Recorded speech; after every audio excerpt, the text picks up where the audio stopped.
In this video, I'll show you guys how you can speed up or slow down a video in Davinci Resolve 16. So for this, all you need to do is open a clip and then go into the edit mode, just like I did. Make sure you select your clip and then right click. This will launch all of these different features and you want to find change clip speed right there. Now once you do that, you will be able to change the clip speed. So if I now change this up, this clip will be way faster, just like that.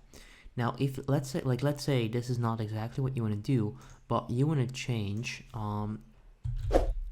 just a small part of your clip, you then want to make sure to use the blade edit tool and then cut out that part of your video, select it, right click, click on change clip speed right there, and you can then put that clip into slow motion or you can speed it up. That kind of depends what you're trying to do. Let's say I want to put it in slow motion. I'll just put it at about 50%. Click on change. Make sure you enable ripple sequence as well. And as you can see right there, it will now put this clip in slow motion.